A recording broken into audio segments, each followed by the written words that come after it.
It's bulk season. Yesterday we talked about the nutrition. Today we're going to talk about the training. What's the best training split and exercises for bulking? That's what we're talking about today on the Iron Palace.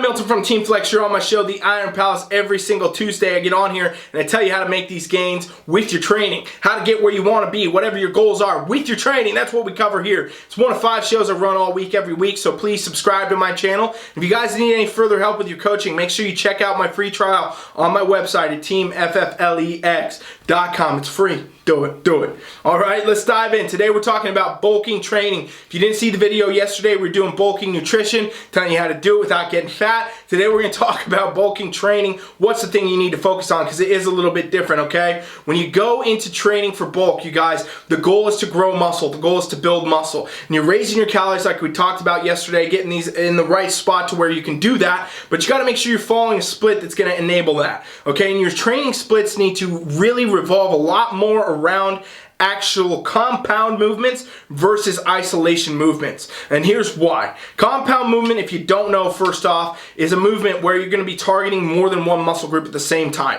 So think about things like pull-ups, dips, bench press, deadlifts, squats. All of these exercises target more than one muscle. An isolation type exercise, maybe like a bicep curl or a glute kickback or something like that, is only targeting one muscle at a time. It's isolative. Compound exercises target multiple. And so obviously if we're in a season where we want to bulk up, we want to build more muscle, if we can do compound movements that target more than one muscle at the same time with the right calories, the surplus, it's going to help you build mass right away at a much faster pace. Not to mention, in compound movements, you can handle a lot more load than you can in isolation movements, right? So you can actually handle more weight, which is going to mean the stronger you get, more muscle you can get, the more weight you can lift, and so on and so forth. It becomes this circle of getting these gains, all right? So really, first thing you want to note for your bulk season training is focus around compound movements. And I'm not saying you can only do that, you only can do compound movements. I'm saying focus on the compound movements as your main lifts, your main exercises,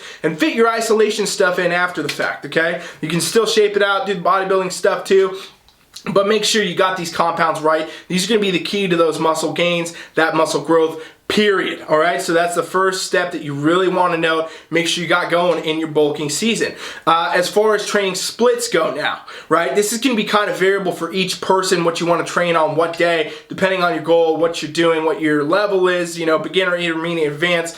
But, really, as long as you are following a split that fits for your body, it's going to work, okay? So let's say maybe a beginner wants to go about this bulking season split. Maybe you want to fit in, your compounds all in kind of the same day and do a 3-day-a-week split. You're new to the gym, you got a lot of strength to gain, you got a lot of progress to make, you want to go with the level you're at. 3-day full body split might be the perfect split for you. For most people, if you're in the intermediate level, 4 to 5 days a week is going to be good. Splitting different muscle groups up. Maybe you do a push day, a pull day, a leg day, so on and so forth.